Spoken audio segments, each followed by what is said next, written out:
It was so exciting it was like getting this like double package, this dream team to get to work with both Josh Singer and this incredible author of the book, Laura Dave.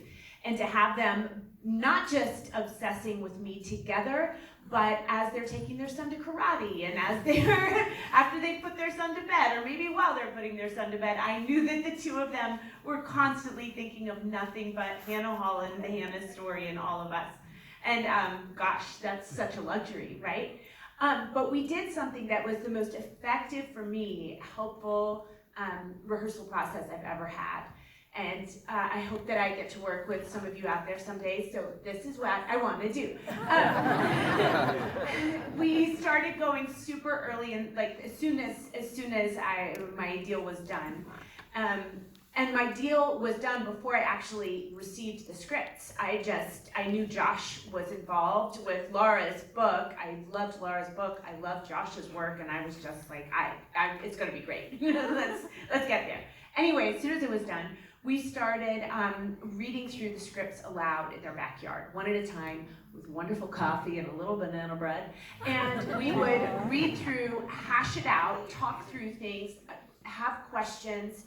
And then the next day we would go back and read through the next one. We read through all of them. They went away and wrote and talked for a bit. We read through them again. We started adding Livy Newman, our incredible director, our producing director, all of our directors were amazing. We added Angourie Rice. We started adding other cast members, Nikolaj and Augusto, and everything just deepened and deepened, and over the process, without any pressure on it, you realized you had kind of found something and dropped in. Wow. You mentioned Angourie. I almost said Angourie, which is me just being klutzy. But Angourie flowery, it's very easy to remember. Yes, Once you rhymes with flowery, yes, you'll never forget it. Yeah. And Gowrie, we can say it together. Angourie Rice, you want to know it. It's a great name. She's a peanut. I love how you don't elaborate. That's cute. So tell us about the casting of her, because I immediately was like, oh, it's the daughter from Mare of Easttown. Like that, she really jumped off the screen for me in that show, and I loved seeing her in this. So talk a little bit about how she got cast and how you connected to her, and that's for whoever wants to answer. I'll let these guys answer, but before they do, I feel like she came into this as the daughter from Mare of Easttown, and she's leaving it as Angourie Rice, and that is, that's a lot for a little peanut. She read, which actually, given the body of work she's done, was kind of surprising. But Richard Hicks and David Rubin were just wonderful casting directors, who I'm sure many of you work with. They're just the best. And they brought her in, she read, and from the second we saw her, we thought, oh, wow, she's dead. Laura, was right on, this is, and then we brought her in to read Jen, and Jen felt the same, and she's terrific. It's funny because Jen was talking about this process, and this is what I wanted to get back to at some point. Again, we knew when Jen came aboard, we were getting a great actor, but the fact that she was willing to come in and play with us and read, first it was just the three of us sitting in the backyard and reading and hearing the scripts and listening. And then, we brought Angourie on board and other members of the cast. And then when David Morse joined for a character who you'll meet much later on if you stick with the show, but I won't spoil it, we did these readings again. And it was so helpful to us. But that sort of collaboration is something that Jen was always available for. Even in, by the time David Morse came on board, we were already shooting, and she still made time.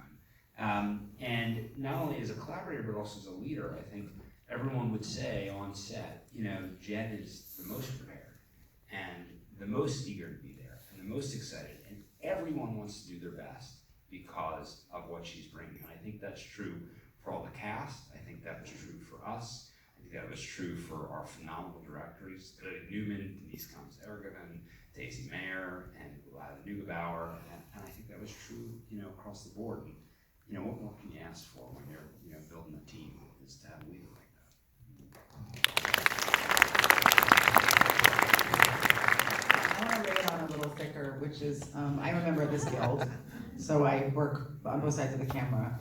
And one thing that I think that Jen understands perfectly is that number one on the call sheet is not the person who should cruise in and like get their eggs and like, you know, be last on set and first out. Like, that is really a leadership position, and they really set the tone for the culture on set. You know, and the rest of us, when we're working, you know, on whatever we call below the line, you know, there's a certain tempo we're setting as directors, but number one really does drive how people feel about the work. And Jen just was this machine, not just of professionalism, but of light. You know, she was a delight to work across from. She had boundless energy. She was constantly cheery, even on days when I'm sure she was like, you know, I gotta get out here, I gotta get my kids, and I got a million other things going on. That energy really radiates outwards. And whenever you get an opportunity to say to a number one, hey, like, you are the star of the show, but that's more than just a look or a number. It's something that will affect everybody else that comes in the set. And either shit or sunshine rolls downhill. And you know, Jen just was rolling a lot of sunshine downhill, and it made it a joy to come to work every day. I would like to add one little story, just while we're continuing to tell stories about Jen and what we remember and what we love so much. The very first day, there's an amazing story about the very first day involving Laura Dave. She got wrong directions and she might have driven into our first shot, but it was pretty incredible, captured on camera, will live on forever.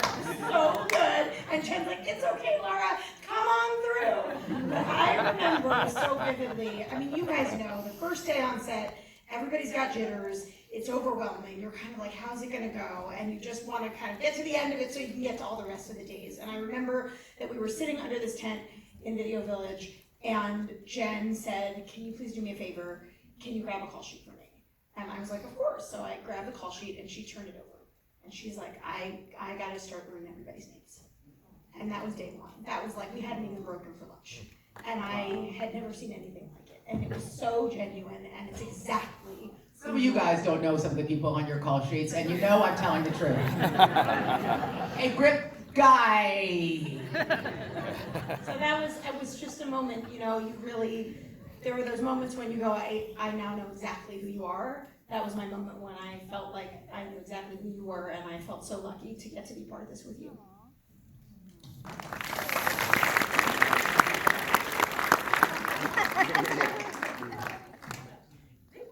I will take the heat off you. Poor Jen. So Nikolaj, tell us a little bit about how you built the kind of relationship with Jen ahead of time. What was the rehearsal like? How did you get that kind of connection going? What was the process? That's an excellent question. Well, I got into this. I don't know. I can't remember why. I got to LA a little late for the shoot. So I met first with Josh, and then I was told that tomorrow you're going to meet Jen at her house for a special intimacy session. And I was a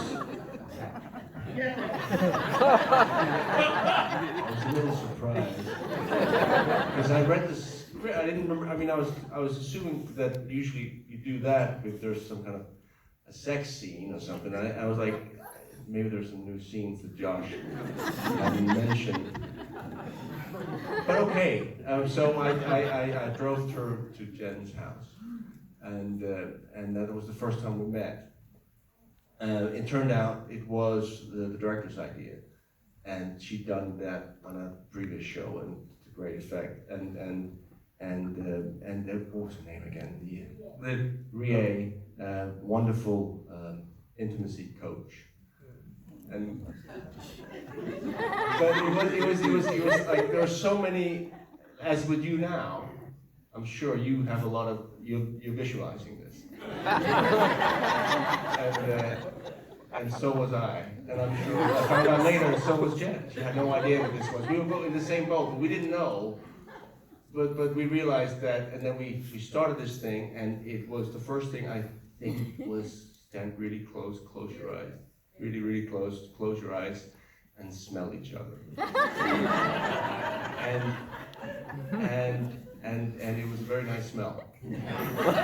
So I knew we were going to be okay. And then we laughed, and then we realized, thank God, we have the same sense of humor. We're being serious about the work, as you say, but we didn't take it too seriously. But what was so cool about it is that it's easy to be cynical sometimes, but it was actually a genius move by the director, because we had so little time, and in the show there's also very little time for these two characters to establish this very, I mean, you have to believe that they love each other.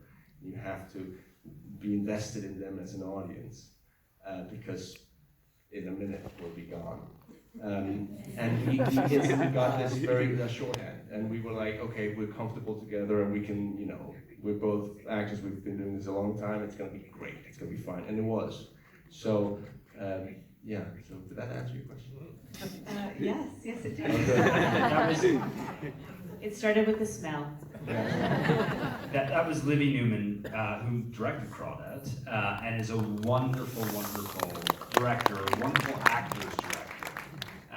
And you know, look, the performances you see, I think, are wonderful across the board, and that's, you know, mostly due to our fantastic actors. But Libby really did work very hard to make it all real. I have to ask, Laura, you really left us hanging. I'm not going to spoil anything. I know I'm getting that look from Lauren. I promise. But you left us hanging. Are you working on another one? Are we going to get more? Please say yes. It's a good question.